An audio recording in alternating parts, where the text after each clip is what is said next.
For the last 20 years, Danish director Lars von Trier has found a way to tell moving human dramas in aggressively new and innovative ways.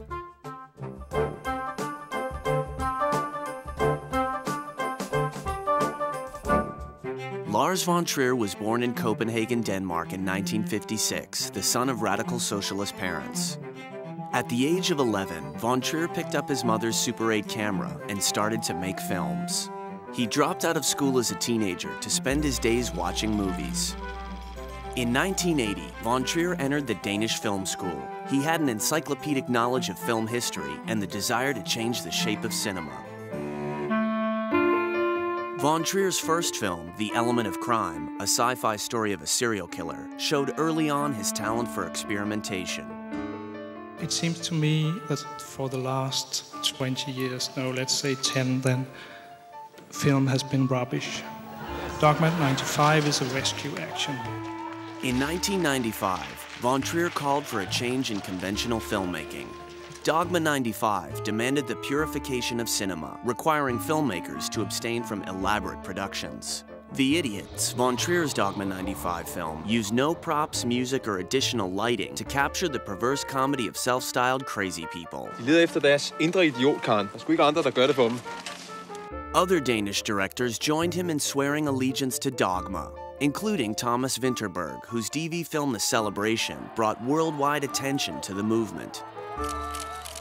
Von Trier experimented not only with cinematic style, but also with genre. His award-winning Breaking the Waves turned the melodrama inside out.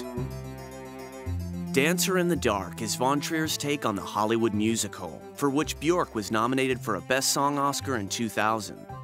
In The Five Obstructions, von Trier collaborated with Jørgen Leth to rethink the role of the film director. Den der spejlende fornemmelse, som sådan en skildpadde har, når den ligger på ryggen. Elsker, når det slipper ud af kontrol.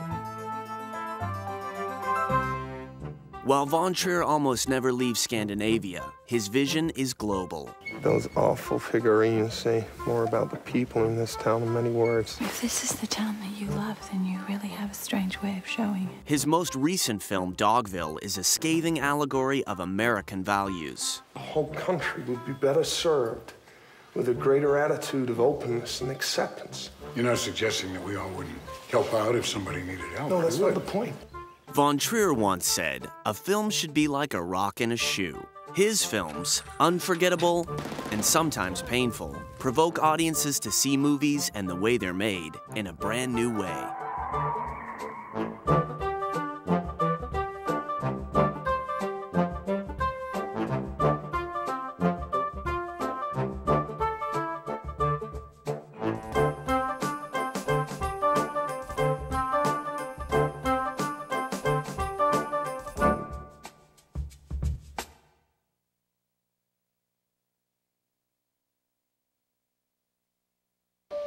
Did he ever Has anybody mention specifically talked to you about the financial arrangements? girl or a woman in New York Well, it City? depends naturally on how long you want me for and what you want to do.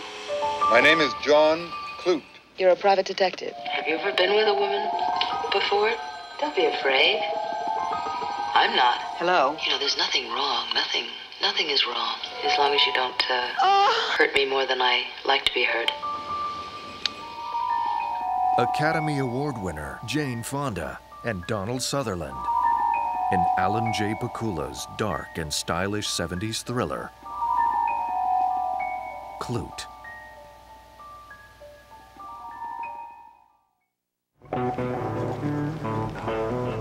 I have a job out in the town of Machine. That's the end of the line. I wouldn't trust no words written down in no piece of paper. You're just as likely to find your own grave. My boy Charlie is dead.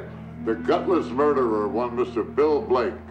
I want him brought here to me. Alive or dead, don't matter. The hunt is on.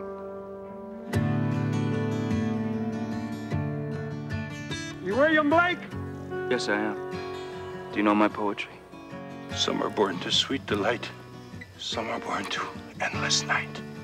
Is your name really William Blake? Yes. And you are a dead man.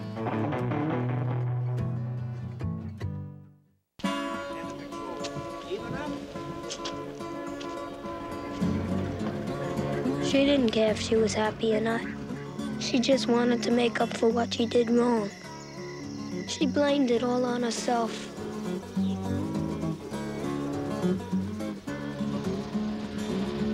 She promised herself she'd lead a good life from now on.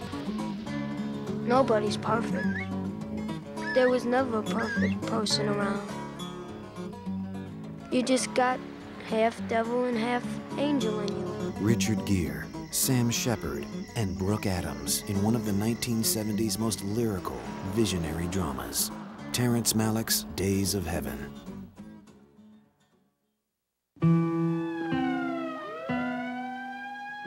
You're Philip Marlowe. I'm a private detective. I have my own agency. Did you know Terry Lennox well? Yeah, I knew Terry a long time. Terry Lennox came here, and an hour later, he killed himself. Terry Lennox's wife, that's who's dead. Did you know Sylvia Lennox? Sylvia, beautiful broad. How could he kill his wife? I'll tell you something. I don't believe he killed his wife. I don't believe he killed her. I don't believe he killed himself. From the classic detective novel by Raymond Chandler, Elliot Gould as Philip Marlowe, in Robert Altman's distinctly 70s take on The Long Goodbye.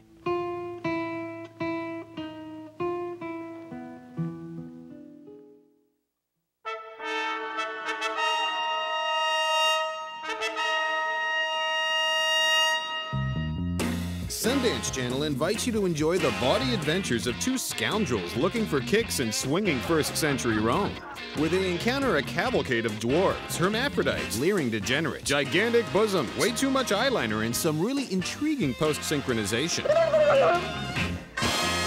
Fellini's sublime fusion of theatricality and cinematic excess depicts the glamour and cruelty of Rome at the height of its decadence and corruption on a colossal, hallucinatory scale. Trust us, you won't want to miss Fellini's Satyricon.